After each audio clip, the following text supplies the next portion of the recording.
From Interior Alaska's most trusted news source, this is the Fbx Evening News Weekend Edition.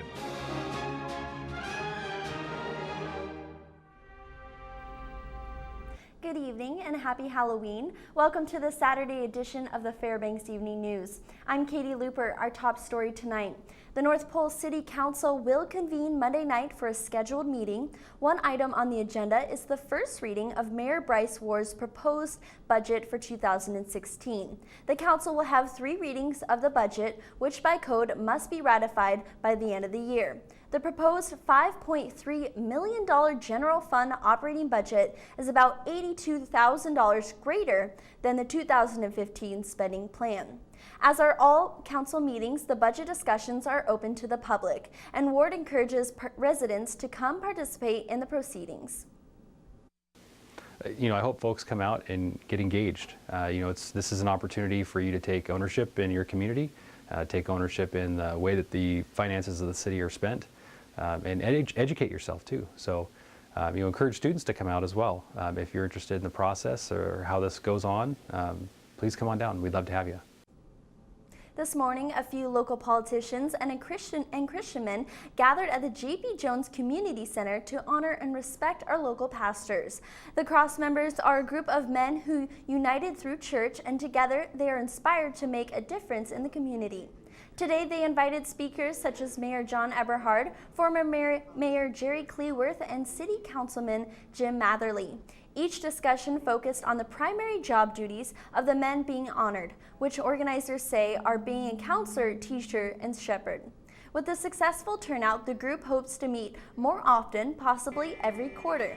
They want to focus on the things that unite them and continue to fight against the things that divide them, such as race and politics.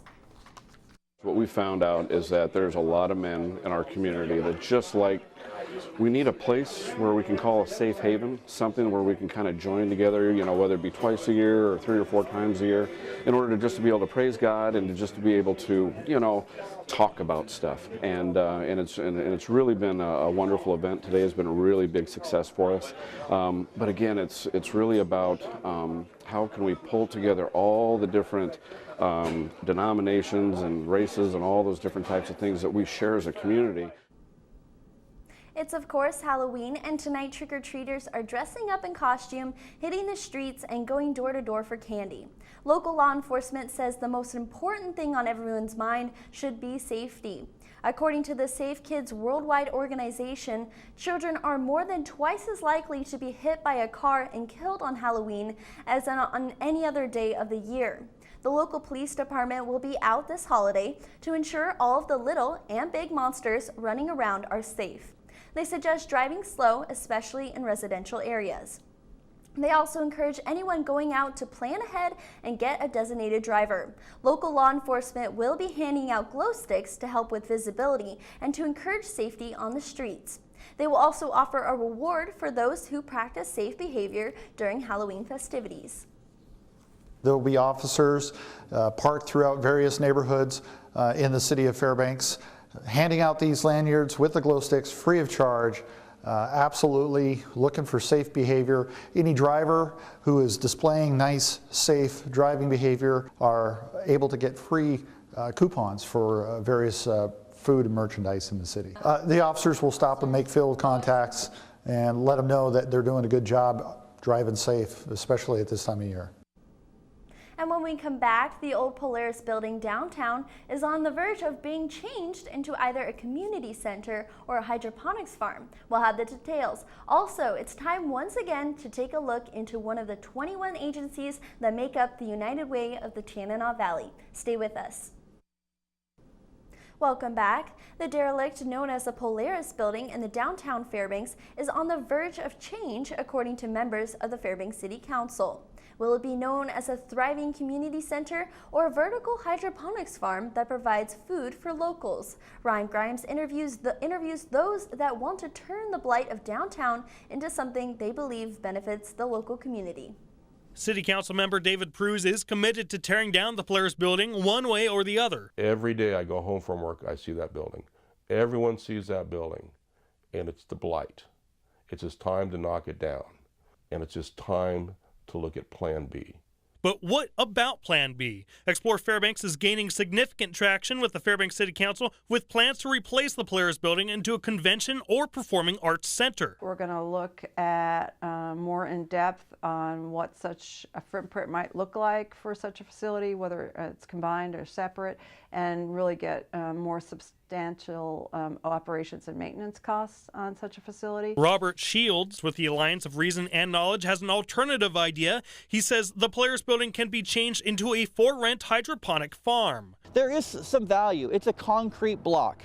I've talked to several people that said that the mold and all that kind of stuff can be scraped right down to the concrete, and then that way we don't have to spend the money to tear it down. The mixed use development of the Polaris property is something that will be beneficial and profitable to the community for generations to come. Pruz says the first major obstacle for taking control of the Polaris is for the city to own it. The City Council recently served the current owner of the Polaris with a notice of abandonment, which gives the city the power to tear it down. Pruz says tear-down costs would be tied to the total value of the property. If entities wanted to purchase the land, they would have to pay approximately $5 million. It does not make any economic sense for anyone else to come in and do it. Pruz adds the city would have to take ownership of the property with help from the federal government. We're looking for urban redevelopment loans, urban revitalization loans. We have to go into a program. They don't have earmarks anymore. They just can't say, here's $5 million, City of Fairbanks, knock this building down. We have to come under a budgeted item and have it approved. This is Ryan Grimes reporting. It's time once again to spotlight another agency in the community that relies on your United Way donations. Tonight the focus is on the Fairbanks Community Food Bank. Here's Mike Schultz. Since its inception in 1982, the Fairbanks Community Food Bank has distributed tons of food to the homeless and needy throughout the community. Ann Weaver is the executive director and says the United Way plays a major role in how the food bank accomplishes its goals daily.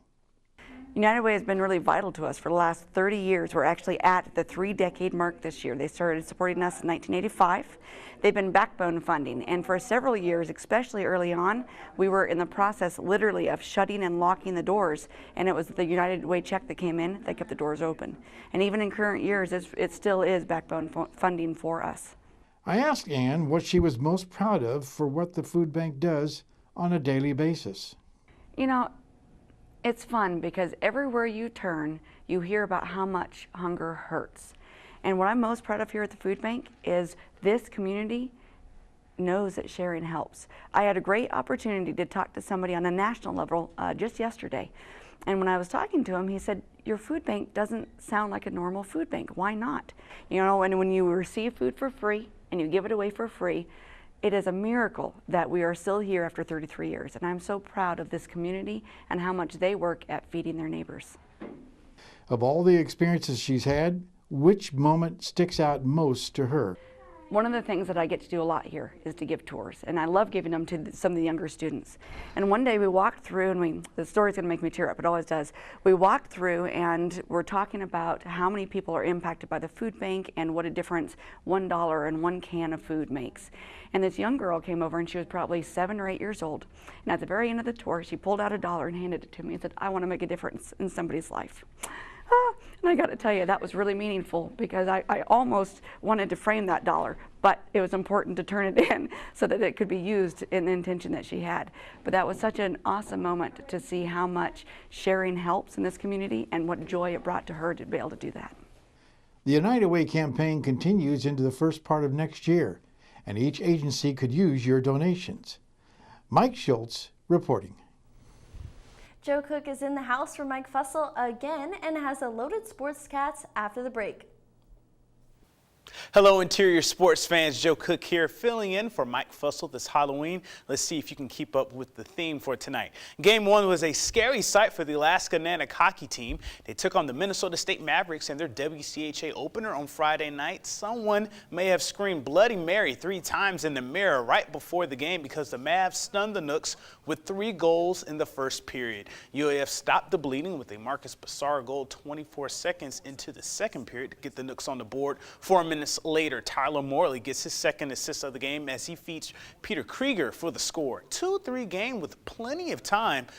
but time and opportunity ran out on UAF like a Saw movie. Bryce Gervais scores to close out the period for the Mavs, and the Mavericks, they go on to win 5-2. They lead the WCHA with a 3-0 record. Alaska only got 15 shots on goal in the loss. UAF will try to escape Mankato with the W tonight in Game 2.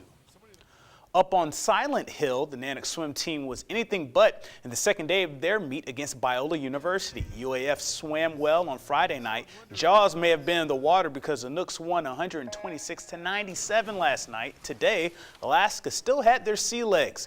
They led by 36 points after 10 events. Kate Matthews continues her tear, winning the 200 breaststroke in 2 minutes 15 seconds. She won 2 events on Friday. UAF also won the 400 freestyle relay, the final event of the day. The Nanook sweep the Eagles this weekend with a 119-83 victory. UAF improves to 3-1 in the PCSE conference.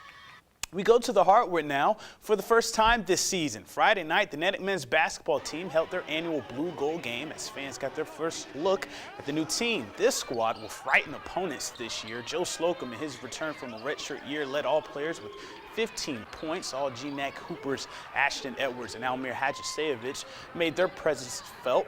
The new guys made some plays as well. Transfer Javante Williams hits from downtown on the Slocum feed, and Neil Chavez, he feeds Isaac Ladinez with a bucket. Up there, nice no look, and Kyle Carlson, a Lathrop product. He also hit a corner tray. Blue and gold both won a half of hoops at the Patty Center. Alaska will open their season with a pair of exhibitions against Division I Nevada and BYU next weekend. The Fairbanks Ice Dogs got into the Halloween spirit on Friday night. They sported some nefarious, spine-tingling jerseys for their series against the Johnstown Tomahawks. Like those jerseys there. After a ghoulish first period that went scoreless, the Ice Dogs chopped up the Tomahawks. At the 13-minute mark of the second period, Caden Cahill finishes off a beautiful pass from Adam Clavin, which starts a big night for the Ice Dogs. Fairbanks scores 4 goals in the second period, and they led 4-1 going into the third. The Ice Dogs, they came back for more like leftover Halloween candy. They tack on another 4 goals in the third. Even had some fighting action going on as well. Clay Cross and Rainer Gorowski led all skaters with a goal and 2 assists. 6 other Dogs had 2-point nights. Fairbanks rolls 8-3 over Johnstown. It's the most points in a single game for the Dogs this year. They were clogging up the zone, and we just tried to get the pucks down deep and work it to the net and create some cycles, and we finally started getting that going in the second and the third. They're going to try to be just as physical, if not more physical, and try to intimidate us, but we have to just play well, play within our systems, and get it done at the Dipper.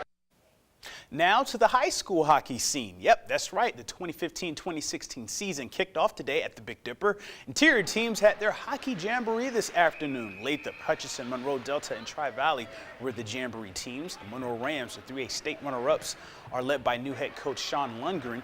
They won their 18-minute mini game in dramatic fashion. Down 2 men, they scored a short-handed goal with 4 seconds left to win 2-1 over Delta. How about that? Jason Witt is the new head coach for the Hutchinson hockey program, and they fell in a close scrimmage to Lathrop 1-0 with that goal there. The regular season gets started next week.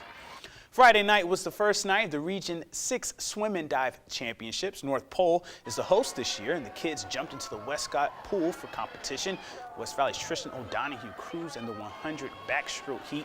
O'Donohue was the fastest in the state in the backstroke, and he posted a time of 54 seconds. North Pole's Josh Handelin tried to stay with Lathrop's Alex Suleiman in the 500 freestyle, but Suleiman would pull away for the victory in 5 minutes, 5 seconds. West Valley's Angie Randall won the girls' 500 freestyle in 6 minutes, 2 seconds. The pack lead with 40 finalists. The region finals are tonight in North Pole. The West Valley Wolfpack put a nail in the coffin of their volleyball season, but it's a good thing. Friday night, North Pole and the Pack met for the regular season finale. The Patriots wanted this matchup more than Freddie Krueger wants you to fall asleep. This felt like a playoff match. It was high energy throughout. Stella Knox was the catalyst for the Wolfpack, helping keep the Pats at bay with a game-high 12 kills. Brooke Fisher had 8 kills for the Patriots. But West Valley, they don't fall asleep at the wheel. They win 25-21, 25-20, 28-26, and finish the regular season with a perfect 14-0 record. Allison also won on Friday night, beating Galena in 5 sets. 5 sets. The Wolfpack hosts the regional tournament next weekend. Being that I'm from Virginia, I had to get in this last story, and it's from the World Series. Game 3 in New York at Citi Field. New York Mets captain David Wright sends an 0-1 pitch out of the park. His 2-run shot put the Mets up 2-1 in the first inning. He's from Chesapeake, Virginia, right next door to my hometown of Portsmouth. Wright finished with 4 RBIs and a testy Game 3. Kansas City countered with 2 runs after that, but Curtis Granderson's 2-run shot in the third gave New York the lead for good. The Mets get back in the series with a 9-3 win.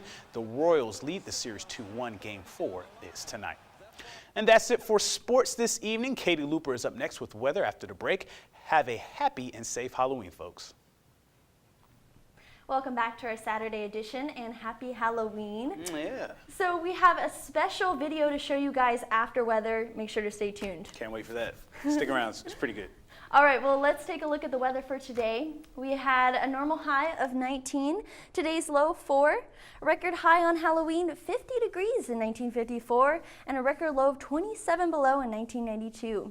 Our sun rose at 9:36 this morning and sets at 5:34 this evening. Our daylight equals 8 hours and 2 minutes altogether. All right, now around the state today, rain showers in Ketchikan at 46 degrees, yet partly sunny skies in Juneau at 43. Snow showers in the Anchorage area at 32 and sunny skies in Kodiak at 42, same with Cold Bay. As we look up north, Barrow's cloudy at 13 degrees, and in the Fairbanks interior region, partly sunny skies, scattered showers, snow showers that is, at 14. All right, now in the lower 48, Seattle 60 degrees with rain showers, yet sunny skies in Vegas and Phoenix around 80 degrees. Rain showers in Dallas and New Orleans, temperatures at 83 in New Orleans, 84 in Miami with partly sunny skies, and up there in New York, 56 degrees. For next week, we can expect a lot of showers and snow on the west side of our states and windy as we look over to the east. Dry weather in the Texas area and thunderstorms and rain on our east coast, yet nice milder temperatures in the New York area. All right, now back in Alaska, mostly cloudy in Barrow, rain and snow, scattered snow showers for Fort Yukon.